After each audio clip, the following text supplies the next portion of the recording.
അസ്സലാമു അലൈക്കും. ഇന്നല്ല ഈ വീഡിയോ എപ്പോഴാണ് റെക്കോർഡ് ചെയ്ത് ആ ദിവസം ഞാൻ ആദത്തിനെയും മയാനെയൊക്കെ കൊണ്ടുവന്ന് പുറത്തോട്ട് പോകാൻ ശ്രമിച്ചായിരുന്നു. ഭാഗ്യവശാൽ അത് സക്സസ് ആയി എന്നുള്ളതാണ്. ആദം മയാൻ രണ്ടുപേരും ഡ്രൈവ് ചെയ്യാനൊന്നും സമ്മതിക്കില്ല. അതുകൊണ്ടാണ് ഞാൻ മാക്സിമം പുറത്തോട്ടൊന്നും ഇവരെ ഇറക്കാത്തത്.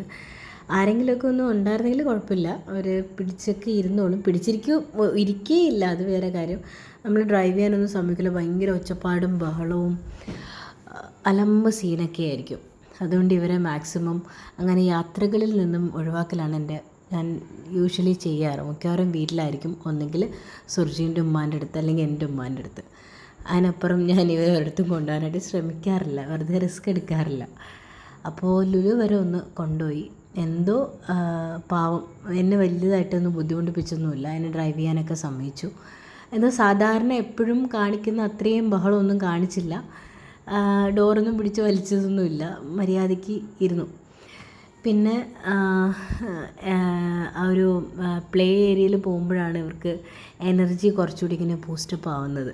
അത് വല്ല വിധേനയാണ് തിരിച്ച് കൊണ്ടുവന്ന വീഡിയോ ഒന്നും എടുക്കാൻ പറ്റില്ല. കാരണം അവിടുന്ന് വരുന്നേ ഉണ്ടായിരുന്നില്ല. ഭയങ്കര ബഹളവും ഒച്ചപ്പാടും കരച്ചിലും ഒക്കെ ആയിട്ടാണ് തിരിച്ച് പിന്നെ ഡ്രൈവ് ചെയ്തതൊക്കെ ഭയങ്കര സീനായിരുന്നു. ഒട്ടും പറ്റില്ല. ഒരുപാട് തവണ വണ്ടി നിർത്തിയാണ് വീട്ടിലെത്തിയത്. കാരണം ഒട്ടും ഡ്രൈവ് ചെയ്യാൻ ശ്രമിച്ചില്ല. ഇവിടെ നിന്ന് ലുലുവിൽ നിന്ന് തിരിച്ച് വരാനായിട്ട് ഒട്ടും താല്പര്യം ഉണ്ടായിരുന്നില്ല. ഭയങ്കര കരച്ചിലായിരുന്നു.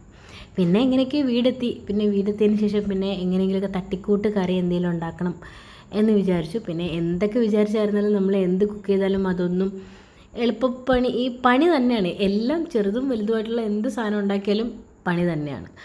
ഞാൻ ആക്കാൻ പോകുന്നത് എന്താണെന്ന് വെച്ചാൽ, മുട്ട പൊരിക്കുമല്ല, ഞാൻ എഗ് ചില്ലി ഉണ്ടാക്കാമെന്ന് വിചാരിക്കുകയാണ്. അപ്പോൾ ഇനിയിപ്പോൾ മുട്ട പുഴുങ്ങി അതിനെ ഇനി കോൺഫ്ലവറും മൈദയൊക്കെ ഇട്ടിട്ട് കവർ ചെയ്തെടുത്ത് പൊരിക്കാനും ഫ്രൈ ചെയ്യാനും ഒന്നിനും സമയമില്ല. അപ്പോൾ ഞാൻ അതിനെ ആദ്യം മുട്ടയിൽ ഉപ്പും കുരുമുളകും മാത്രമായിട്ട് നല്ല രീതിയിലൊന്ന് ബീറ്റ് ചെയ്ത് ഒന്ന് ഓംലെറ്റ് ആക്കി എടുക്കുവാണ്.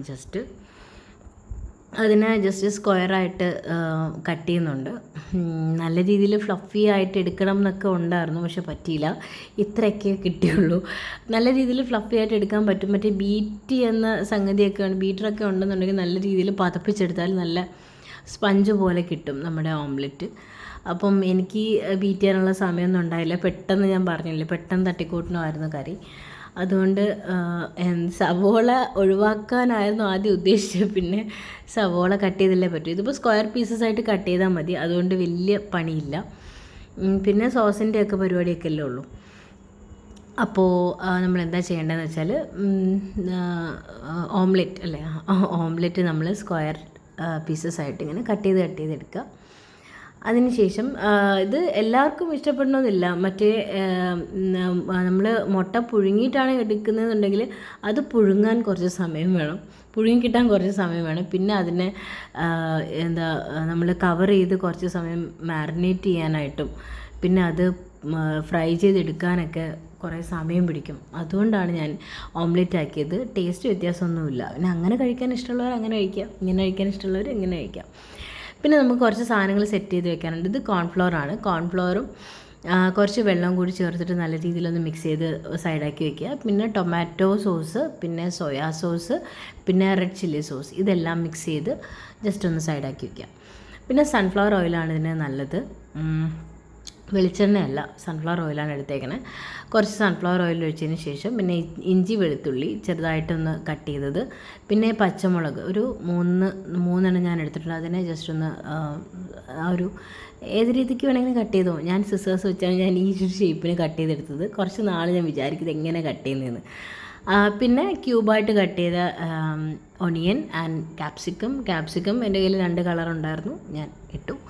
ഏതായിരുന്നാലും കുഴപ്പമില്ല. എല്ലാം ഒരു ക്യൂബായിട്ട് നമ്മൾ കട്ട് ചെയ്തിട്ട് ജസ്റ്റ് ഒന്ന് വഴറ്റിയെടുക്കുക.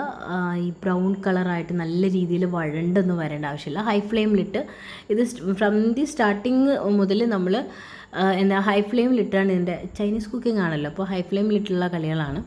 ജസ്റ്റ് ഒന്ന് വാടി കിട്ടണം. എന്നിട്ട് മുളക് പൊടി, കുരുമുളക് പൊടി, ഉപ്പ് ഇതെല്ലാം ആഡ് ചെയ്യണം. ഇത് ജസ്റ്റ് ഒരു ഇന്ത്യൻ ടച്ച് കൊണ്ടുവന്നതാണ്. ഇതിൻ്റെ ആവശ്യമൊന്നുമില്ല. ജസ്റ്റ് ഉപ്പും കുരുമുളകും ഒക്കെ മതി. നമ്മുടെ ചില്ലി പൗഡർ ഇടണമെന്നൊന്നുമില്ല. എൻ്റെ ഒരു സമാധാനത്തിനും ആവശ്യത്തിനും വേണ്ടിയിട്ട് ഞാൻ ഇട്ടെന്നേ ഉള്ളൂ. ഈ പൊടികൾ ഇട്ടിട്ട് നല്ല രീതിയിലൊന്ന് മിക്സ് ചെയ്തെടുക്കണം. ജസ്റ്റ് ഒരുപാട് സമയമായിട്ട് ഇങ്ങനെ വഴറ്റിക്കൊണ്ടിരിക്കുന്നതുകൊണ്ട് ഈ ഒരു സ്പൈസ് പൗഡേഴ്സിൻ്റെ ആ ഒരു മണം അങ്ങ് മാറിക്കിട്ടണം. അതിനുശേഷം നമ്മൾ മിക്സ് ചെയ്ത് വെച്ചിരിക്കുന്ന സോസൊക്കെ ഇല്ലേ, അത് ഞാൻ ഡിസ്ക്രിപ്ഷനിൽ അളവുകളൊക്കെ കൊടുക്കാം കേട്ടോ. ഓക്കെ, അപ്പോൾ ഈ സോസൊക്കെ ഇട്ടിട്ട് നല്ല രീതിയിലൊന്ന് അഗെയിൻ മിക്സ് ചെയ്തെടുക്കുക. ആഫ്റ്റർ ദാറ്റ് നമ്മൾ മിക്സ് ചെയ്ത് വെച്ചിരിക്കുന്ന കോൺഫ്ലോർ ഉണ്ടല്ലോ, കോൺഫ്ലോർ ഒന്ന് ഒഴിച്ചു കൊടുക്കുക. കോൺഫ്ലോറിൻ്റെ മിക്സ് ഒന്ന് ഒഴിച്ചു കൊടുക്കുമ്പോഴത്തേനും നമുക്ക് നല്ല രീതിയിൽ കുറുകി കിട്ടും. നല്ല രീതിയിൽ ഞാൻ നല്ല രീതിയിൽ വറ്റിപ്പോയതുകൊണ്ട് എനിക്ക് ഇച്ചിരി ഗ്രേവി വേണമായിരുന്നു. അതുകൊണ്ട് കുറച്ച് ചൂടുവെള്ളം ഒഴിച്ചു കൊടുത്തിട്ടുണ്ട്. വെള്ളം ഒഴിച്ചതിന് ശേഷം നല്ല രീതിയിലൊന്ന് തിളക്കട്ടെ. നല്ല രീതിയിൽ തിള വന്നതിന് ശേഷം ഉപ്പൊക്കെ ചെക്ക് ചെയ്ത് നോക്കുക. ഉപ്പ് കുറവാണെന്നുണ്ടെങ്കിൽ ഈ സമയത്ത് ഇട്ട് കൊടുക്കണം. ആഫ്റ്റർ ദാറ്റ് നമ്മൾ കട്ട് ചെയ്ത് വെച്ചിരിക്കുന്ന ഓംലെറ്റ് ഇട്ട് കൊടുക്കുക, മുട്ട ഇട്ട് കൊടുക്കുക. നിങ്ങൾ മുട്ട പുഴുങ്ങി ഫ്രൈ ചെയ്താണ് വെച്ചിരിക്കുന്നതെന്നുണ്ടെങ്കിൽ അതിടുക. ഞാനിപ്പോൾ ഇതാണല്ലോ വെച്ചത്, അതുകൊണ്ട് ഓംലെറ്റ് കട്ട് ചെയ്ത് ഇട്ട് കൊടുത്തു. അതിനുശേഷം നല്ല രീതിയിൽ തിളച്ചു വന്നതിന് ശേഷം ഫ്ലെയിം ഓഫ് ചെയ്യാം. പിന്നെ സ്പ്രിംഗ് ഓണിയൻ ഉണ്ടെന്നുണ്ടെങ്കിൽ ചേർത്തോ കേട്ടോ. ബൈ, അസ്സലാമു അലൈക്കും. സ്നാക്സ് മാത്രം കഴിച്ചുകൊണ്ടിരുന്നു.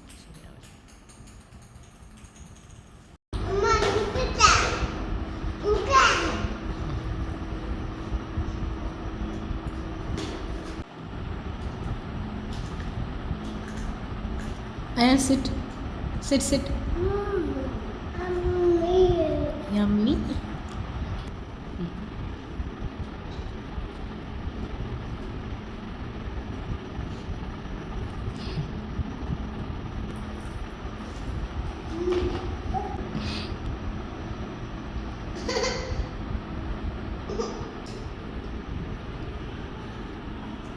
Allah, dalam.